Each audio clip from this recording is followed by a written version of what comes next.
अस्सलामुअलैकुम स्टूडेंट, मैं वकार अली। अगर तो आपने अभी तक चैनल को सब्सक्राइब नहीं किया तो काइंडली कर लें। आज हम क्वेश्चन नंबर 8 को डिस्कस करेंगे, एक्सरसाइज 1.1 के। इसमें जो फंक्शन गिवन है वो इसमें इंडिपेंडेंट वेरिएबल टी है। कहने का मतलब है इधर वेरिएबल टी यूज हो रहा है। तो ये फंक्शन है एक्स टी की power 4 plus T square plus 1 over T square. तो हमने शो करना है जब आप टी की जगह पे 1/t रखें तो वो एफ ऑफ टी के इक्वल है। तो इतना मुश्किल काम कोई नहीं है, सिर्फ पुट करना है आप लोगों ने टी की जगह पे 1/t और बनाने की कोशिश करनी है। तो मैं लेफ्ट हैंड साइड लेता हूँ। लेफ्ट हैंड साइड मेरे के पास क्या है, एफ 1/t है। और मेरे पास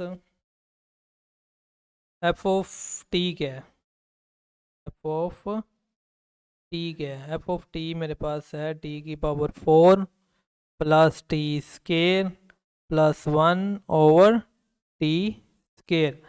अभी मैंने एफ ऑफ 1/t बनाना है, तो मैं क्या पुट करूँगा टी की जगह पे 1/t पुट करूँगा। तो जिधर जिधर टी है मैं क्या करूँगा 1/t पुट करूँगा। तो 1/t, सॉरी, 1/t की पावर 4 प्लस 1/t की पावर 2 प्लस 1/1/t। जिधर जिधर टी है उधर मैंने क्या लिख दिया 1/t लिख दिया।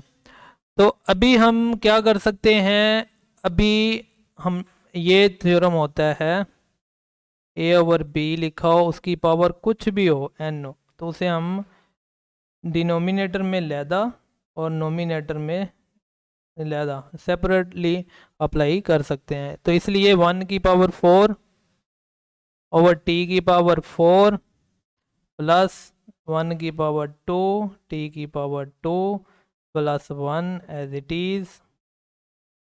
सिमिलरली इसी तरह ही 1/2 t की पावर 2। तो ये देखो, इसको हम 1/1 लिख सकते हैं। क्यों लिख सकते हैं? क्योंकि ये फ्रैक्शन है सारी। तो फ्रैक्शन की फॉर्म बनाने के लिए, क्योंकि फ्रैक्शन को हम किस तरह सॉल्व करते हैं, एलसीएम की मदद से। किसकी मदद से? एलसीएम की मदद। चलो इससे पहले पावर ख़त्म कर लें। तो ये आ गया 1/4 1 नहीं होता है, 1/2 1 नहीं होता है, plus 1/1 over 1/t square. Okay, यहाँ तक समझ लगी। अभी हमने क्या करना होता है, जब भी हमने इन्हें प्लस करना है फ्रैक्शन को, हमने डिनोमिनेटर को सेम करना है। तो ये देखो, इधर x की पावर 4 है, इधर x की पावर 2 है, इधर 1 है।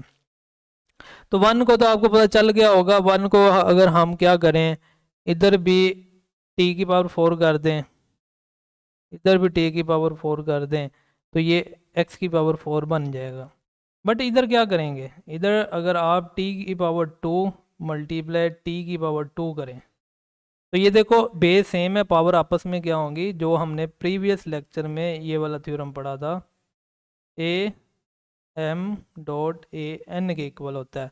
तो ये देखो आपके पास अभी ये फॉर्म है, ये लेफ्ट हैंड साइड वाली, टी की पावर 2 मल्टीप्लाई टी की पावर 2। बेस सेम है तो टी की पावर क्या आ जाएगी, 2 प्लस 2, टी की पावर 4 आ जाएगी।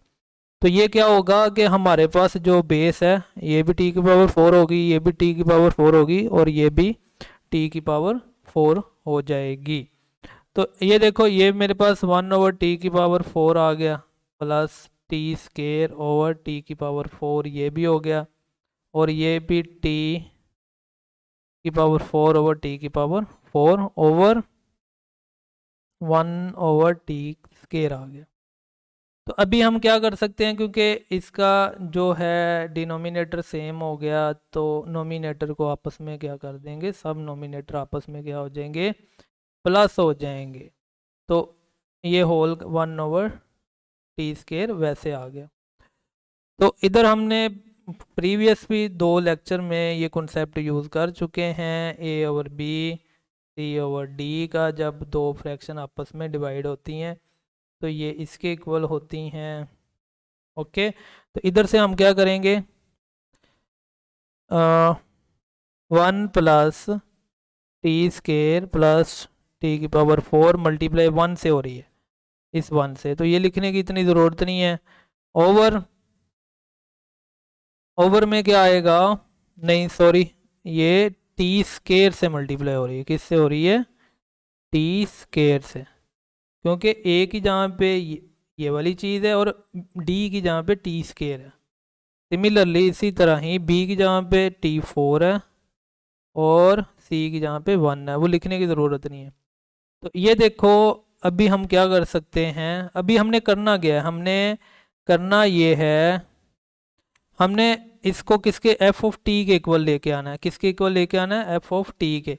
f(t) किसके इक्वल है, x⁴ plus t² plus 1 over t² है। तो अभी हमें सिंप्लीफाई थोड़ा सा करना पड़ेगा, क्योंकि नोमिनेटर में जो चीज़ थी वो तो आ गई, डिनोमिनेटर में x⁴ है, बट इधर x⁴ है और इधर x⁴ है, तो ये आपस में क्या होंगे, कैंसल आउट हो जाएंगे, इधर से 2 रह जाएगा। तो इसको हम क्या लिख सकते हैं, 1 plus t² plus x4 over t⁴। इसको आप रिचेंज कर सकते हैं, जिस तरह वो शेप थी t⁴ t² प्लस 1, प्लस में आप नंबर को आगे पीछे करके लिख सकते हैं, जैसे 2 + 3 हो, 3 + 2 हो, सेम ही आंसर है ना, इसका कोई प्रॉब्लम तो नहीं है ना। इसी तरह आप इसको लिख सकते हैं। तो t⁴ प्लस t² प्लस 1 किसके इक्वल है, f(t) के इक्वल है, ये जो हमें गिवन है। तो इधर हम क्या लिख देते हैं, ये क्या आ गई, f(t), तो यही लेफ्ट हैंड साइड थी, सॉरी राइट हैंड साइड थी कि left hand, right hand side थी ये क्या थी, राइट हैंड साइड। हमें क्या किया कि लेफ्ट हैंड साइड को लेके चले, ये देखें, लेफ्ट हैंड साइड को लेके चले, f(1/t) ये लेके चले, तो इसके बाद हमने f(t) बना दिया, तो इसका मतलब हुआ कि ये हमारे पास प्रूफ हो गया कि जो हमारे पास गिवन फंक्शन है उसके रिस्पेक्ट में ये आपस में इक्वल है, ये हमारा प्रूव्ड हो गया। तो आई होप आप लोगों को इस क्वेश्चन की समझ आई होगी। तो मेरी आपसे रिक्वेस्ट है कि आप लोग चैनल को सब्सक्राइब करें, शेयर करें अपने दोस्तों के साथ, और अगर कोई प्रॉब्लम आ रही है कमेंट्स करें, मैं इंशाल्लाह आप लोगों को जल्द ही उसका जवाब दूंगा। हम नेक्स्ट वीडियो में नेक्स्ट क्वेश्चन के साथ आप लोगों के साथ हाज़िर होते हैं। उस वक्त के, उस टाइम तक के लिए अल्लाह हाफिज़।